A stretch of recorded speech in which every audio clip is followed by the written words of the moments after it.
Sa halagang 50 pesos kada kilo, mabibili mo na raw ang higante suso.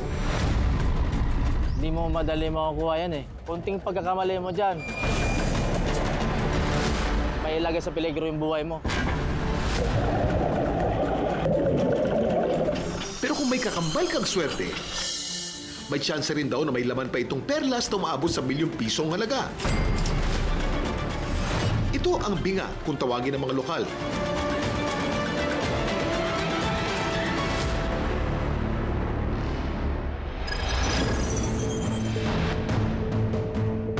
Dito sa Bantayan Island sa Cebu, makikitang suso na over sa laki, over sa bigat, at over sa dami ng gamit.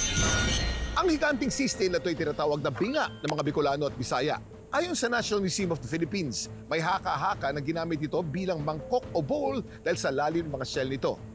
Ang mga shell ng binga na-recover din sa burial site sa Northern Palawan, pero hindi pa malinaw kung ano ang purpose ng mga ito. Isang theory ay ginamit ng mga ito sa ritual nung sinaunang panahon. Dami mong alam, Kuya Kim! Wow! Dami mong alam, Kuya Kim! Ang mga turista at lokal sa Bantayan Island, simple lang ang pakay sa binga, iluto, at lantakan. Sarap! Pwedeng pakuluan o gawing kinilaw. Pero kung feeling extra, pwede rin daw gawing kaldereta. Pakukuluan muna ang mga binga para mas madaling matanggal ang laman nito. Parang karne ng baboy. Laluin konti. Patatas.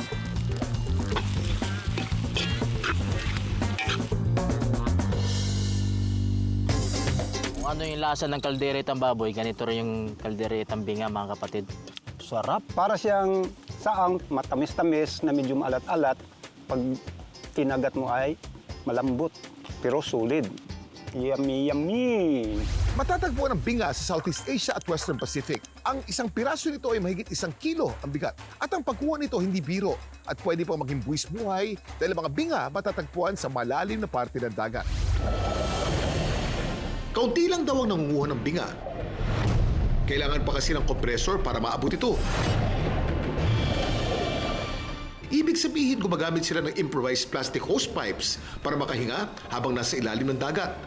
Ang mga binga ay nakikita lalim na 20 to 50 meters karaniwan. Kaya ng katawan nila yung pressure ng tubig sa ganong lalim.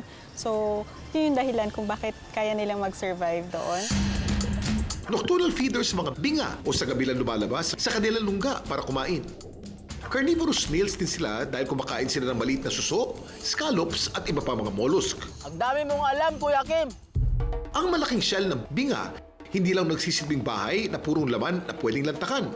Dahil kung swertihin, pwedeng bahay din to ng isang perlas na one of a kind.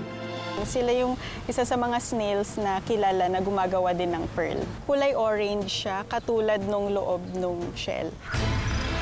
Mellow pearl ang tawag sa perlas na ito. Dahil sa sobrang rare, tinatayang nasa 200 to 300 natural mellow pearls lang ang meron sa buong mundo. Noong 2023, isang maswerteng lalaki mula sa Thailand ang nakakuha nito sa suso. Nauulamin niya lang sana. Ang hatol na presyo ng mga eksperto sa Mellow Pearl, 1 million baht o 1.6 million pesos. Dami mong alam, Kuya Kim!